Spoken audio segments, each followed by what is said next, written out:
Ada laptop baru tanda kutip yang sudah menjadi teman saya beberapa minggu belakangan.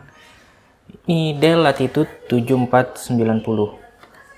Bisa dibilang laptop ini memenuhi kriteria laptop bekas idaman menurut saya.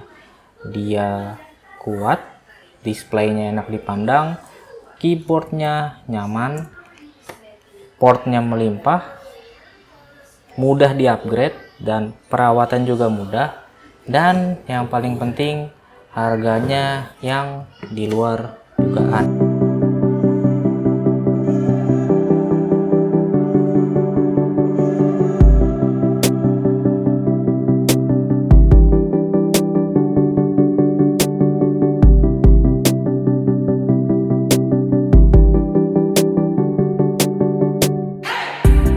Halo Kang, selamat datang di YouTube Diki Septerian, tempat saya ngomongin laptop bekas yang sayang rasanya kalau cuman jadi sekadar kenangan doang. Kali ini tentang Dell Latitude 7490 seri 7 tanpa E, yang Akang sudah tahu semua. Seri Latitude artinya seri yang serius, seri kerja, seri untuk orang-orang kantoran, makanya desainnya minimalis tapi elegan, atau malah ngebosenin ya bagi sebagian orang. Saya pribadi sih lebih suka laptop kerja yang seperti ini, nggak ngundang banyak perhatian tapi it get the job done. Ini juga Latitude, bukan sembarang Latitude, ini seri 7 yang artinya Ultrabook Premium. Bodinya berbalut magnesium dan karbon, dan bahkan untuk seri touchscreen-nya dia menggunakan karbon ya. Ini menggunakan magnesium yang ringan, kuat, dan bobotnya hanya sekitar 1,4 kg saja.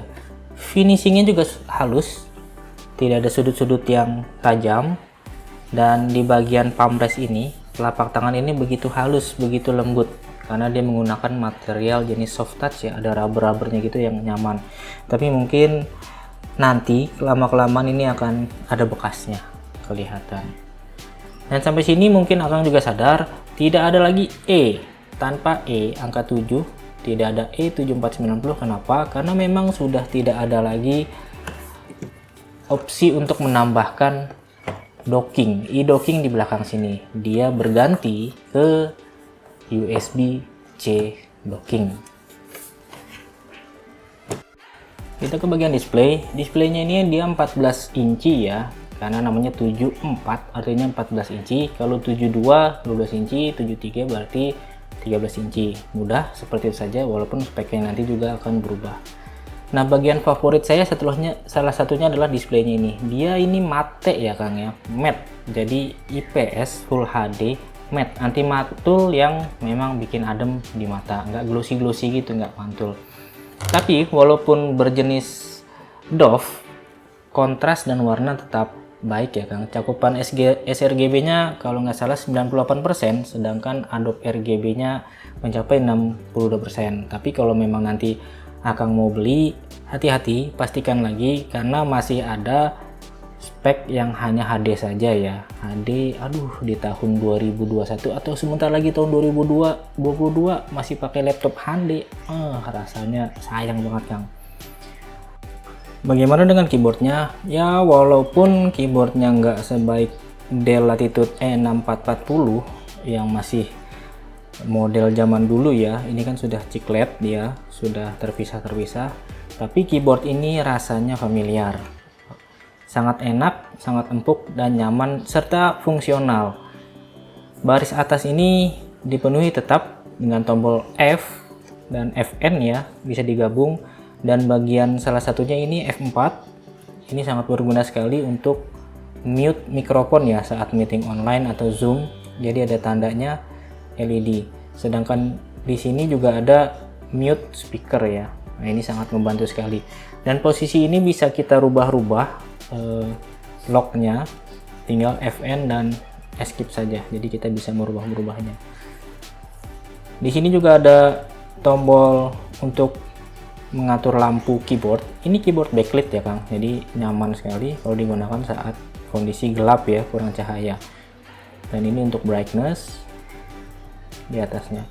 Layout keyboard ini terasa pas tutusnya juga pas saja dan rasanya empuk, dan di tutusnya ini dia ada cekungan gitu ya, jadi rasanya memang enak di jari gitu. Caps lock juga masih ada tandanya, bagus banget, dan numpad juga masih ada asalkan kita tekan FN ya, dan numpad, jadi ntar kita bisa langsung mengetik.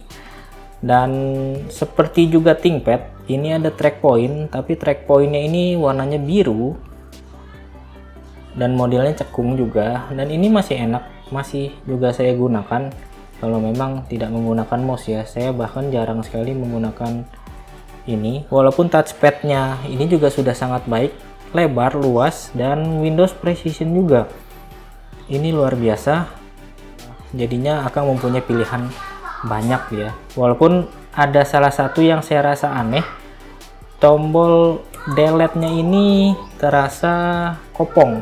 Saya nggak tahu kenapa, mungkin punya saya doang atau memang semua unit seperti ini, saya nggak tahu ya. Hanya ini saja. Selebihnya sangat enak, sangat nyaman, dan memang khasnya laptop kelas bisnis ya Kang.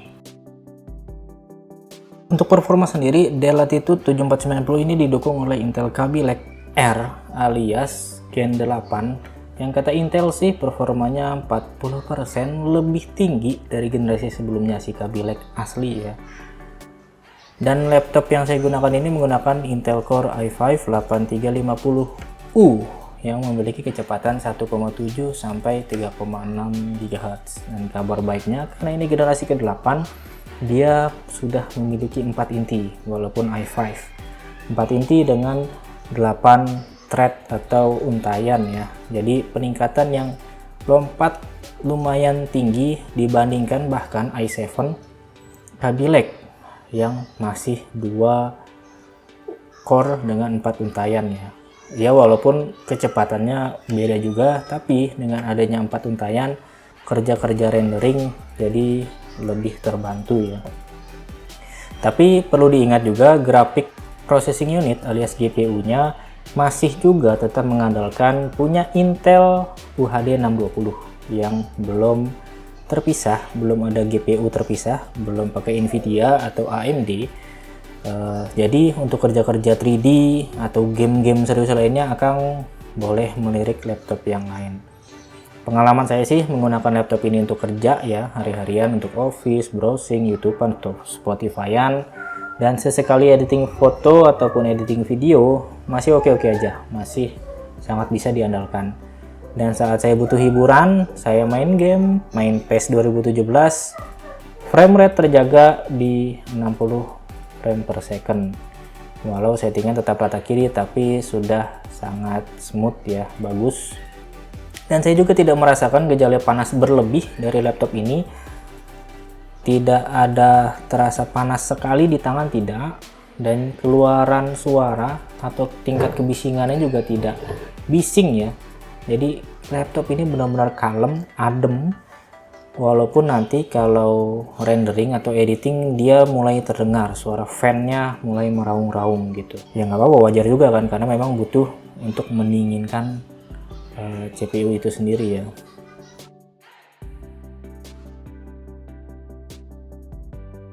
Untuk upgrade mudah sekali, cukup mengendurkan 8 baut yang di cover belakang sini, mengendurkan karena bautnya tidak bisa lepas, lalu kita angkat, tidak ada klip-klip yang mengganggu, jadi sangat memudahkan. Covernya ini ada magnesium-magnesiumnya ya Kang. Dan untuk upgrade yang paling mudah tentu RAM. Ini slot 1 masih kosong, ini 8 GB, jadi total ada 2 slot 32 GB. Kalau mau ditambah di jumlah-jumlah 16 tambah 16 itu masih bisa.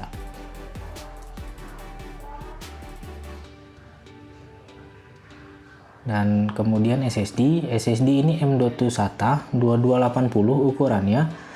Apakah bisa diupgrade ke NVMe? Bisa, saya baca di spek, tapi ini belum saya lakukan. Kemudian hal berikutnya baterai juga bisa diupgrade.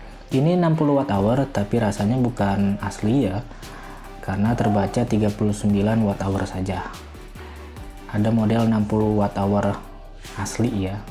Dan CPU, bagaimana dengan CPU? Tidak bisa kita upgrade Kang. Ya wajar sih, ini kan Ultrabook LTE, WW1 card, juga bisa kita tambahkan untuk mau internetan via SIM card ya Kang. Sekarang kita ke bagian software atau multimedia juga sekalian. Software dia bawaannya Windows 10 Pro ya, dan ini sudah terupgrade ke Windows 11.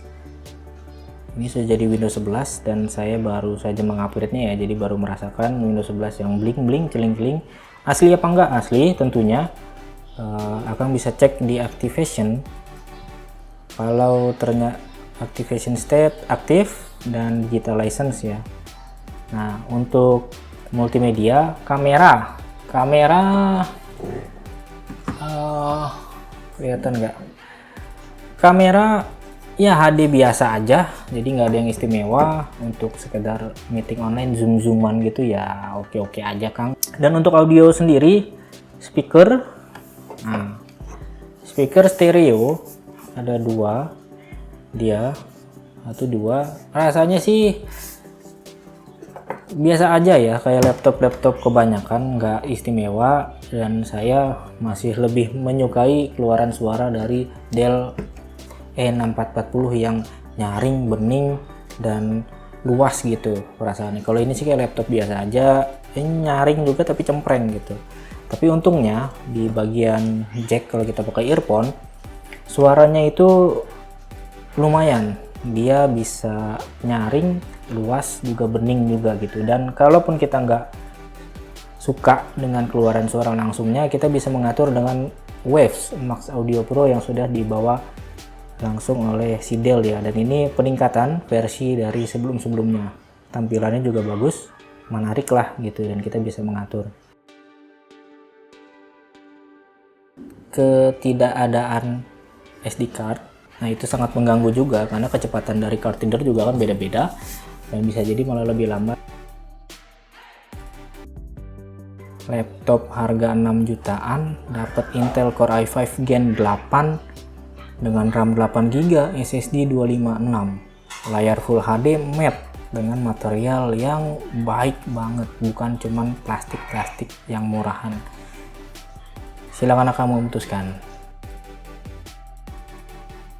Terima kasih sudah menyaksikan. Sampai jumpa lagi. Saya pamit. Jangan lupa mampir ke etalase Diki Septerian. Di sana saya coba menjual barang-barang yang bekas review atau GPS. Kalau akan kalian kerja di bagian pengukuran, saya juga jual GPS loh Kang. Terima kasih. Sampai jumpa lagi. Assalamualaikum warahmatullahi wabarakatuh. Salam Diki Septerian.